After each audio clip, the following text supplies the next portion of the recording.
Friends, मैं आकृति आप सबों का स्वागत करती हूँ आपके अपने चैनल स्टडी फॉर गोल्स में। आइए आज हम पढ़ेंगे एक्साइज कांस्टेबल 2022 में होने वाली परीक्षा में एक छोटा सा उसका भाग जो बुक खोटा गद्य पद संग्रह से एक एकांकी नाटक के रूप में लिया गया है, जिसका नाम है डाह। डाह का मतलब जलन। आपने पहले भी देखा होगा जब हम CGL का प्रिपरेशन करा रहे थे तो उस समय भी हमने डाह के बारे में पढ़ा था, लेकिन वहाँ पे हम डाह के तीनों खंड के बारे में पढ़े थे और 11 मोहरा के बारे में पढ़े थे। लेकिन जब हम एक्साइज कांस्टेबल का सिलेबस उठाते हैं, जब वहाँ पे हमें पढ़ना होता है तो वहाँ पे सिर्फ क्या है, हमारा दूसरा खंडा है, अर्थात दूसरा खंड है और चौथे मोहरे के बारे में बात करते हैं। आइए ये सब जानने से पहले हम थोड़ा कुछ स्टडी फॉर गोल्स ऐप के बारे में भी जान लें। अगर आपने अभी तक हमारा एंड्रॉयड ऐप डाउनलोड नहीं किया है तो जल्दी से डाउनलोड करें, क्योंकि वहाँ पे सारे गवर्नमेंट जॉब की प्रिपरेशन कराई जाती है, खासकर झारखंड वाले जॉबों की। और अभी एक्साइज कांस्टेबल की भी तैयारी जोर शोर से वहाँ पे चल रही है, साथ में टेस्ट सीरीज भी आ रहे हैं। अब आगे पढ़ते हैं। खोटा गद्य पद संग्रह एक जो बुक है, थोड़ा उसका परिचय जान लेते हैं। यहाँ पे हेडिंग में डाह एकांकी लिखा हुआ है, इसलिए क्योंकि हम फोकस कर रहे हैं कि खोटा गद्य पद संग्रह में जो बुक है उसका हम एकांकी नाटक डाह जो है उसका ही पाठ पढ़ रहे हैं। आइए देखते हैं इसके प्रकाशक कौन हुए, कहाँ से प्रकाशित हुआ। अर्थात तो 1989 में ये बोकारो खोटा कमेटी द्वारा प्रकाशित किया गया था। इसके प्रधान संपादक A.K. झा थे, कार्यकारी संपादक शिवनाथ प्रमाणिक थे, संपादक डॉक्टर चतुर्भुज साहू। संपादक मतलब बहुत सारे लोगों ने इसको मतलब छापा है बोल सकते हैं, तो उसमें से एक डॉक्टर चतुर्भुज साहू भी हैं। उसी तरह से सहयोगी संपादक मतलब सहयोग भी बहुत सारे लोगों किए हैं, जैसे जयवीर सिंह साहू, शांति भरत इत्यादि बहुत सारे लोग हैं। पुस्तक की प्रकृति क्या है, तो ये पुस्तक की प्रकृति है कि इस पुस्तक में गद्य और पद दोनों विधाओं का रचना हुआ है, मतलब दोनों तरह की रचनाएं इसमें सम्मिलित हैं। इसमें गद्य विधा, गद्य की संख्या कितनी है? 14। गद्य मतलब कहानियाँ। वहीं पद खंड मतलब कविताओं की संख्या क्या है? 23। क्योंकि पद क्या होते हैं, एकदम छोटे छोटे से होते हैं। प्रकाशन वर्ष देखिए, इसका जो प्रथम संस्करण हुआ 1989 में हुआ, किसके द्वारा हुआ? बोकारो खोटा कमेटी के द्वारा। वहीं पे जब इसका द्वितीय संस्करण हुआ तो वो कब हुआ? 2020 में। और ये इसके प्रकाशक कौन हुए? पृथ्वी प्रकाशन। अब देखते हैं गद्य विधा। गद्य में कितनी कहानियां हैं? 4 कहानियां हमें पढ़ना है। मांझो, धर्म करम, सोंध माटिक टाब, चासा। तो अब आगे देखते हैं नाटक डाह। डाह इसका देखिए, ये बहुत बड़ा नाटक है, इसमें 11 दृश्य हैं, लेकिन हमें क्या पढ़ना है? इसका सिर्फ एक दृश्य पढ़ना है, वो भी खंड 2 का। अब थोड़ा सा इसके लेखक के बारे में जान लेते हैं। ऐसे जब हमने JSSC, मैंने वीडियो स्टार्ट करने से पहले ही आपको बताया कि जब मैंने JSSC का प्रिपरेशन करा रही थी मैं, तो उसमें भी हमने ये डाह नाटक का पूरा 11 दृश्य का अच्छे से विवरण किया। अगर आपने नहीं देखा हो तो आप जाके हमारे स्टडी फॉर गोल्स का यूट्यूब चैनल है, वहाँ पे भी देख सकते हैं। और जो हमारा एंड्रॉयड ऐप है स्टडी फॉर गोल्स का, वहाँ पे आप परचेज कर सकते हैं और परचेज करके उसका पूरा डिटेल वस्तुनिष्ठ प्रश्न के साथ भी देख सकते हैं। आइए हम देखते हैं डाह नाटक के बारे में। तो डाह नाटक के लेखक कौन है? शिवकुमार जी। तो आगे बढ़ने से पहले हम सबसे पहले क्या करते हैं कि इनके लेखक के बारे में जानते हैं और थोड़ा सा एक डाह नाटक का एकांकी भी ले लेते हैं। तो जो डाह नाटक है उसके प्रकाशक कौन थे? श्रीमती मूर्ति देवी थी। और मुख्य पृष्ठ चित्रकार कौन थे? दिनेश दिनमणि। क्योंकि डाह नाटक जो है वो एक अलग बुक ही है, तो ये हम बुक के बारे में बात कर रहे हैं। लेकिन जो गद्य पद संग्रह है उसके जो लेखक हैं वो क्या कौन है? उसके जो मतलब संपादक बोल सकते हैं आप उसको, क्योंकि उन्होंने लिखा नहीं है, जो जो उसके राइटर हैं उनकी किताबों को संग्रह किया है, तो वो संपादक कहलाए। इसीलिए कहा गया है यहाँ पे A.K. झा जो है वो प्रधान संपादक है, वो लेखक नहीं है। लेकिन जो डाह किताब है उसका पृष्ठ का चित्रकार कौन किए हैं? तो दिनेश दिनमणि ने किया है। और भूमिका किसने की है? तो शांत प्रमाणिक ने। और समीक्षा A.K. झा ने की। और यही A.K. झा क्या किए कि प्रधान संपादक बन के सभी गद्य और पद को संग्रह किए। और इसकी प्रथम संस्करण कब हुई थी? 1992 में। और द्वितीय संस्करण 2010 में। और तृतीय संस्करण 2019 में। और पहला नाटक कब खेला गया था? तो 7 फरवरी 1984 को। और नाटक करने वाले सदस्य कहाँ के थे? तो नवीन बाल समिति, जवाहर स्ट्रीट, भेंडरा, बोकारो के सदस्य थे। अब पृथ्वी प्रकाशन के द्वारा क्या हुआ? तो प्रथम संस्करण 1992 में, द्वितीय 2010 में, तृतीय 2019 में किया गया है। अब लेखक के बारे में जान लेते हैं। तो जन्म कब हुआ था? तो 2 नवंबर 1956 को हुआ था, नवाडी प्रखंड में। माता का क्या नाम था? तो राधा देवी। पिता का क्या नाम था? विश्वनाथ विश्वकर्मा। और उनका पूरा नाम क्या था? तो सुमेर का पूरा नाम क्या था? सुरेश कुमार विश्वकर्मा। सुकुमार ने झारखंड की मूल भाषा खोटा के क्षेत्र में आकाशवाणी और दूरदर्शन तक का सफर तय किया। ये हम जानते हैं कि सुकुमार जी ने अपना जो खोटा का क्षेत्र है उसको व्यापक कैसे बनाया? तो आकाशवाणी और दूरदर्शन में काम करने के साथ ही इनको नवीन बाल समिति का सचिव भी बनाया गया 1980 में। इनकी पहली नाटक कौन आई थी? हरिश्चंद्र तारामती। और झारखंड सरकार के ये प्रथम ऊर्जा मंत्री और स्थानीय विधायक लालचंद महतो पे एक चरितमानस भी लिखे हैं, लालचंद चरितमानस। इसके अलावा बहुत सारा इनका काव्य संग्रह, नाटक प्रकाशित हुआ है। अब देखिए इनको सम्मान क्या मिला? तो 1993 में खोटा रत्न की उपाधि मिली बोकारो की अग्रणी संस्था के द्वारा। 1997 में युवा संस्कृति महोत्सव के द्वारा भी मिला। 2006 में झारखंडी भाषा साहित्य अखाड़ा के द्वारा भी अखाड़ा सम्मान मिला। 2007 में झारखंड सरकार द्वारा राज्य स्तरीय खोटा सम्मान भी मिला। और यही नहीं, इन्हें बेरमो की चरित संस्थान द्वारा शोषित मुक्ति वाहिनी से भी सम्मानित किया गया है। अब देखते हैं इनकी शिक्षा क्या है? तो स्नातक में क्या किए हैं ये? कि मानव शास्त्र से स्नातक किए हैं। इन ITI से ये प्रशिक्षित हैं धनबाद से। इनकी रचनाएं क्या प्रकाशित हुई? तो ज्वाला दहेज की, 2 भाई, सिकंदर आजम, झिंगुर, मदन भेरी, ये तो छोटी मोटी है। इनकी और भी रचनाएं हैं जो प्रकाशित हुई हैं। इनके लोकगीत भी हुए हैं और गीतों के ऑडियो कैसेट भी आए हैं, जैसे प्रीति के मरम, पिया रश्किवा, फुलवा रानी, परिच डहर। अब इनकी गतिविधि क्या रही? तो ये क्या में कार्य किए? तो आकाशवाणी दूरदर्शन में के काम किए, गायक और लेखक के रूप में। इनकी खोटा किताबें भी आई हैं, जैसे खंड काव्य, पैन सोखा, लघु खंड काव्य, नाटक इत्यादि। और ये अभी क्या कर रहे हैं? तो ये अभी लघु सिंचाई प्रमंडल बोकारो में झारखंड सरकार के अधीन कार्यरत हैं। अब देखिए इसका पात्र पढ़ते हैं। इसमें इस नाटक में कौन कौन से पात्र हैं? तो इस नाटक में कौन कौन से पात्र हैं? तो देखिए पहला विवेक है जो मुख्य पात्र है। दूसरा शेखर जो है वो विवेक का छोटा भाई है। रेवती प्रसाद जो होते हैं वो रेवती इंजीनियरिंग वर्क्स का मालिक है। ध्रुव सिंह जो है वो रेवती इंजीनियरिंग वर्क्स का मैनेजर है। विराट जो है वो खलनायक है, या आप उसे कामचोर बोल सकते हो, वो कामचोरी ज़्यादा है, खलनायक कम है। जग्गा जो है वो कारखाने का सुपरवाइजर है। और गुप्ता जी जो है वो सरकारी वकील हैं। और बख्शी जी जो है वो दूसरे पक्ष के वकील हैं। ये है उनका मर्द पात्र का मुख्य पात्र। अब देखते हैं स्त्री पात्र में क्या है। रचना विवेक की पत्नी है, भावना विराट की पत्नी है, और मुन्नी जो है वो विराट की बेटी है। यहाँ भी 3 है। अब देखिए डाह नाटक में कुल खंड कितने हुए? मैंने पहले भी बताया कि डाह नाटक में 3 खंड है और 11 मोहरे हैं। और ये नाटक जो हुआ वो सबसे पहले किसके द्वारा खेला गया है? नवीन बाल समिति के द्वारा 7 फरवरी 1984 को। आइए अब डाह नाटक का छोटा सा परिचय देखते हैं। डाह मतलब ईर्ष्या और जलन। इसका मुख्य भाव क्या है? मनुष्य अनेकानेक भाव के माझे मनुष्य के बहुत सारे भाव हैं। और नाटक का प्रकार क्या है? सामाजिक दुखद नाटक है, क्योंकि एक 2 भाई के बीच इतना अच्छा संबंध और तीसरे के कारण फूट, और तीसरा लाके भाई पे गोली चलाता है और उसका भाई मर जाता है और सारा घर दोनों का घर बर्बाद हो जाता है। अब देखिए ईर्ष्या एक अस्थाई भाव हो के, ईर्ष्या जो है ना वो एक अस्थाई भाव है। वो जिस आदमी को, अगर कभी कभी वो भाव किसी आदमी को बहुत ऊंचा उठा देगा, कभी कभी वो वही भाव उस आदमी को ऐसे पताल में पहुंचा देगा कि वहां से बाहर निकलना मुश्किल ही नहीं, नामुमकिन है। तो यही इसका छोटा सा मुख्य भाग है, ये आप पढ़ लीजिएगा।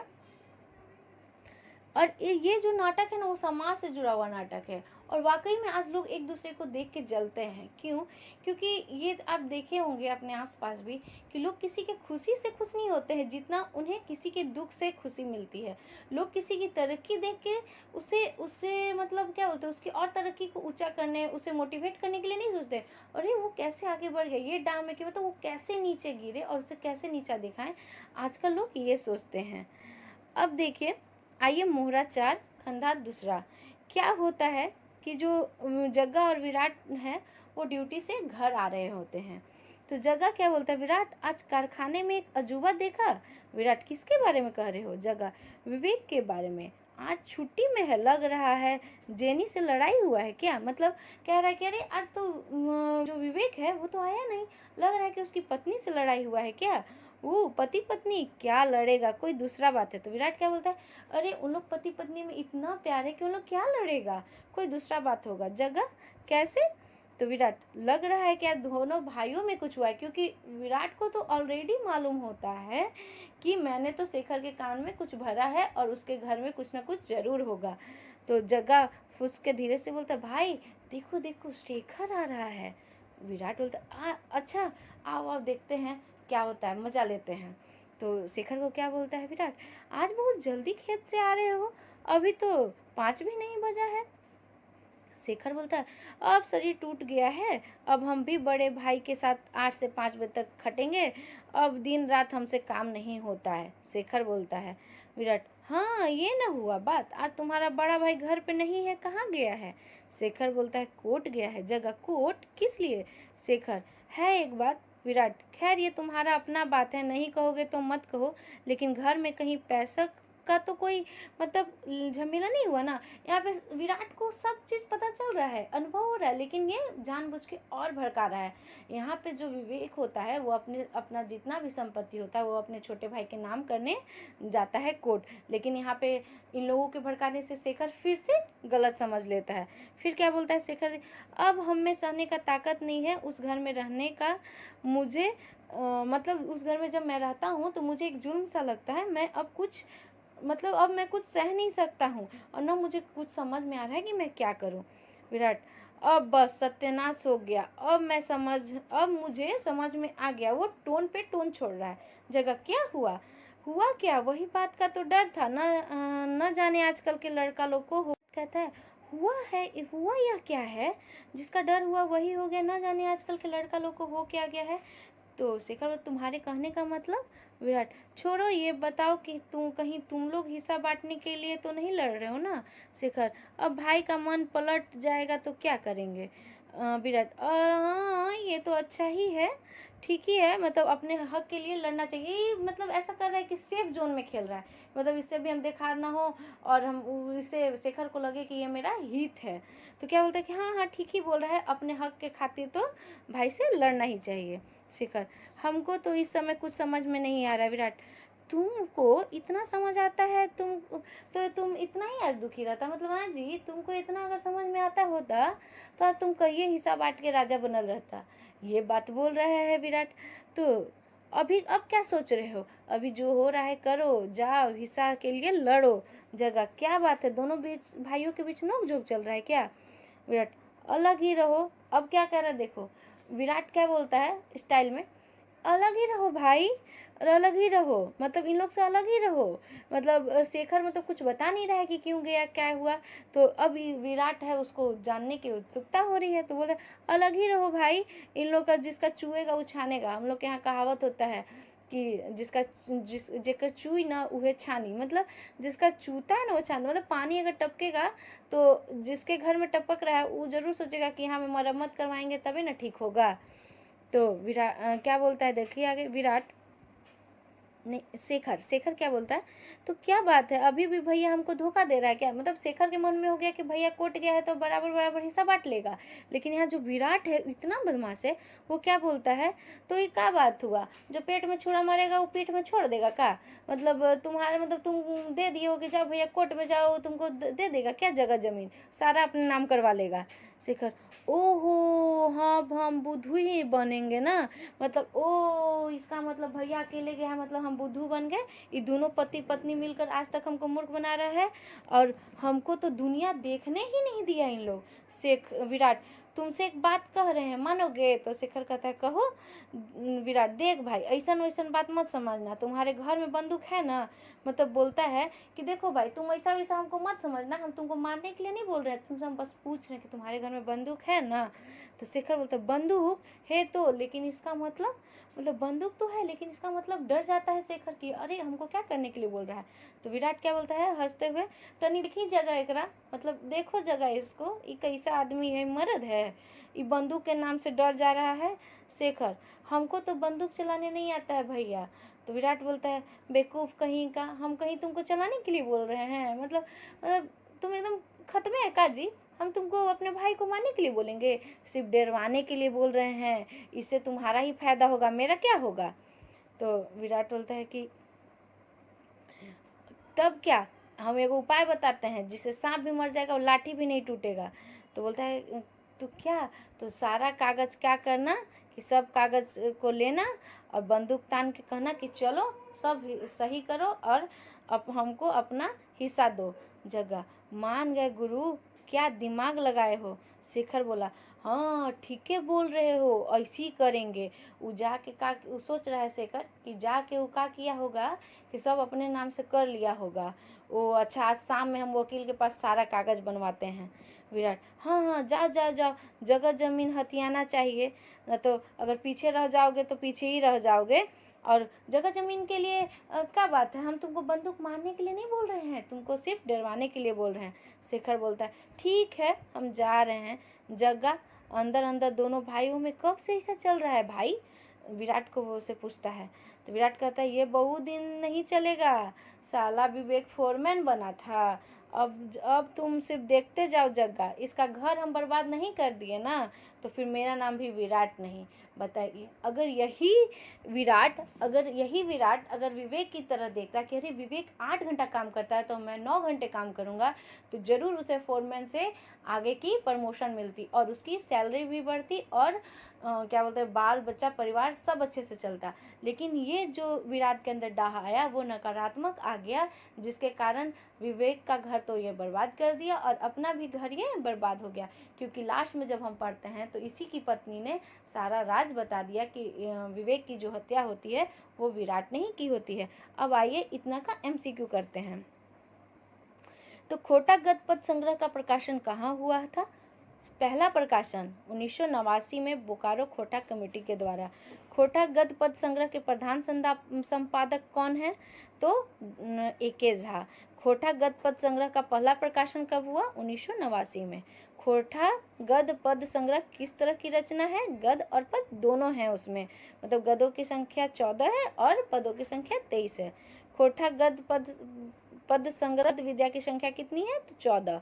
खोटा गद्य पद संग्रह में पहला कहानी कौन सा है? तो मांझो। खोटा गद्य पद संग्रह में कहानी की संख्या कितनी है? तो 4। डाह एकांकी किसने लिखा? तो सुकुमार ने।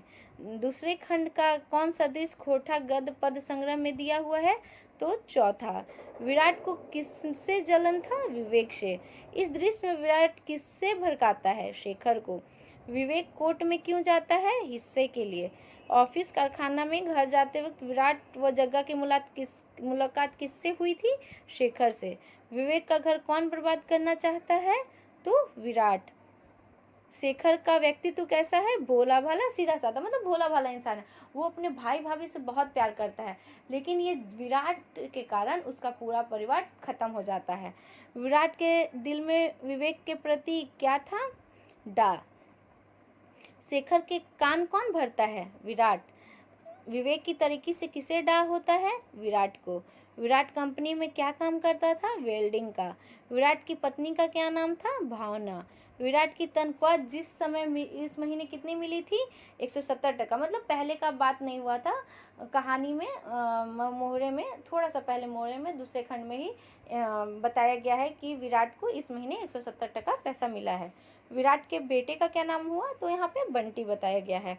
और विराट किस की बेटी का नाम क्या था? तो मुन्नी। विराट किस सुपरवाइजर के अधीन काम करता था? जग्गा के अधीन, तो काम वो नहीं करता था। फिर बाद में क्या हुआ कि जब विवेक का फोरमैन के पोस्ट पे मतलब आप प्रमोशन हुआ, तो फिर सेठ रेवती प्रसाद ने क्या कहा कि विराट अब तुम विवेक के अधीन काम करोगे। डांस नाटक के लेखक कौन है? सुकुमार जी। डांस नाटक का प्रकाशक कौन है? मूर्ति देवी। डांस नाटक के मुख्य पृष्ठ चित्रकार कौन हुए? दिनेश दिनमणि। डांस नाटक को कब खेला गया था? 7 फरवरी 1984 को। सुकुमार जी का पूरा नाम क्या है? सुरेश कुमार विश्वकर्मा। अगर पूरी तरह डिटेल में MCQ आपको चाहिए तो आप हमारा यूट्यूब चैनल देख सकते हैं।